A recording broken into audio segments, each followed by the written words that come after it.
Hi, I'm David Corbin, Emeritus Professor of Health Education and Public Health at the University of Nebraska Omaha.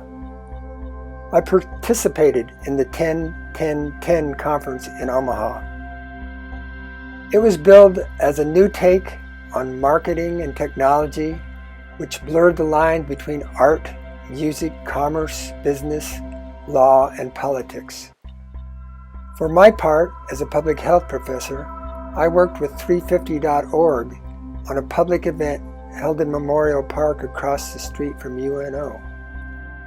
People held flags from countries from all around the world to form the number 350. 350 is the optimal level of carbon dioxide in the atmosphere. That is, 350 parts per million. So, how have we done over the last 10-year period? Well, according to Bill McKibben, co-founder of 350.org, there's around 25 parts per million more CO2 in the air now than there was a decade ago. That's more change in 10 years than over all the millennia, from the invention of agriculture to the start of the Industrial Revolution.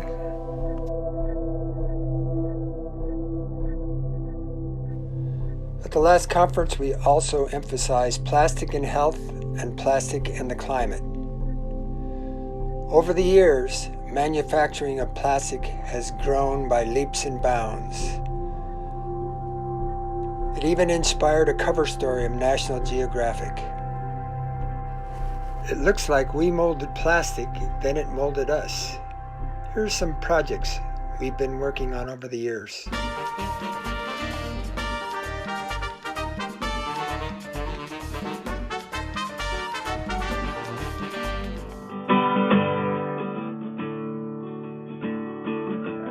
But I may as well try and catch the wind.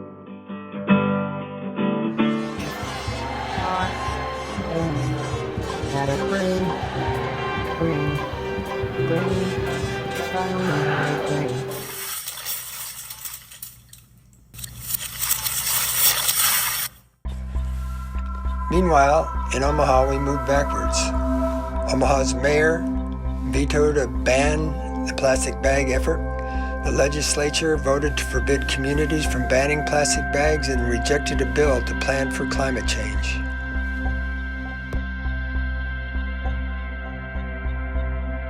One of my idols, Pete Seeger, said, if it can't be reduced, reused, repaired, rebuilt, refurbished, refinished, resold, recycled, or composted, then it should be restricted, redesigned, or removed from production.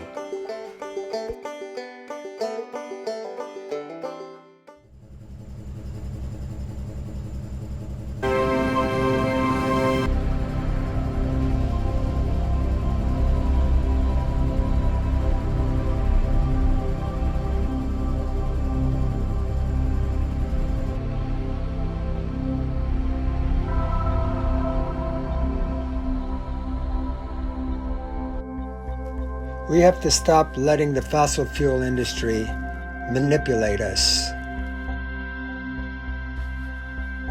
The current pandemic was not only predictable, it was predicted. The same can be said about climate change. The graph on the left indicates the COVID pandemic. The one on the right indicates what could happen if we don't get control of climate change. So what's happening looking to the future? We have groups like Republic N, who identify themselves as the eco-right, and Exxon, once the world's largest company, is now being kicked out of the Dow. Renewable energy is becoming cheaper than fossil fuels, and managers of trillion-dollar funds make plans to decarbonize the world.